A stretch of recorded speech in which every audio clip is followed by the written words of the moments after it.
এই বিষয়ে আরো জানাতে এভার কেয়ারের সামনে থেকে যোগ দিচ্ছেন মোহাজির হক, যাচ্ছি তার কাছে।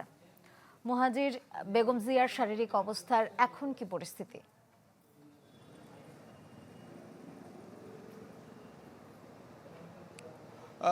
শ্রেয়া, যেমনটা আপনি জানাচ্ছিলেন এবং আমরা দর্শকরা যেমনটা দেখছিল, ডক্টর AZ জাহিদ হোসেনের যে রাতের যে ব্রিফিং, সবশেষ ব্রিফিং, মধ্যরাতে যে ব্রিফিংটা হয় সেখানে কিন্তু জানানো হয়েছে যে তিনি একটা সংকটময় পরিস্থিতিতে আছেন এবং দেশবাসীর কাছে দোয়া চাওয়া হয়েছে।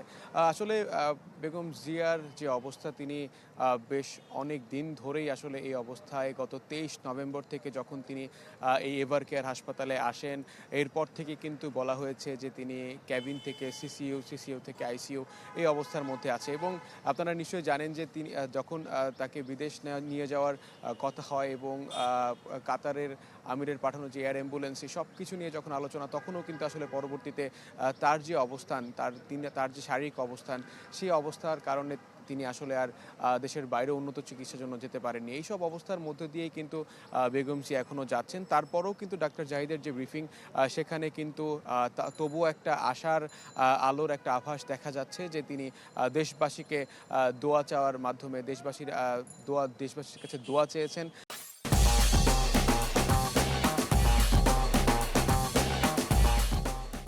এবং এই বিষয়টাকেই তারা সবচেয়ে বেশি গুরুত্ব দিচ্ছেন এবং একটা বিষয় কিন্তু একটু বেশি জোর দিয়েই বলেছেন যে এ যাত্রায় যদি এই সংকট কাটিয়ে ওঠা যায়, তাহলে হয়তো বেগম জি আরও সুস্থভাবেই আশা করা যাচ্ছে তিনি বাকিটা জীবন পার করতে পারবেন, এরকম আশা করা হচ্ছে। এবং আপনারা এরই মধ্যে হয়তো বা জানেন যে গতকালকে কিন্তু তারেক রহমান তিনি তার কর্মসূচি যা ছিল এই সব কিছুর পরেও কিন্তু তিনি রাতে তিনি এভার কেয়ার হাসপাতালে আসেন এবং এবং এর পরবর্তীতেই কিন্তু আসলে গতকাল রাতে ব্রিফিংটা হয়।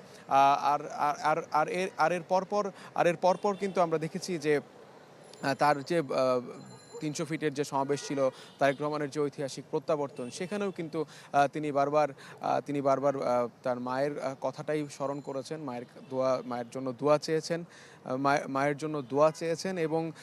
এবং আমরা যেমনটা আসলে দেখেছি যে বিএনপির যে কর্মসূচিগুলো রয়েছে, সেই কর্মসূচির মধ্যেও কিন্তু বারবার বেগম জিয়ার শারীরিক সুস্থতার ব্যাপারে বলা হচ্ছে। এবং অনেকেই দলের স্থানীয় নেতারা যেমনটা বলছিলেন যে তারেক রহমান সর্বোচ্চ আসলে চাচ্ছেন যে এখানে আসতে, এবং তারও অনেক কর্মসূচি থাকে। সব কিছু শেষে গতকালকে যেমন এসেছেন, হয়তোবা ধারণা করা হচ্ছে তিনি আজকেও হয়তোবা আসতে পারেন, তবে সেটা কখন সেটা এখনো নিশ্চিত না। শ্রেয়া, ধন্যবাদ মোহাজির। বেগম জিয়ার শারীরিক অবস্থার খবর জানতে যুক্ত ছিলাম এভার কেয়ার হাসপাতালের সামনে।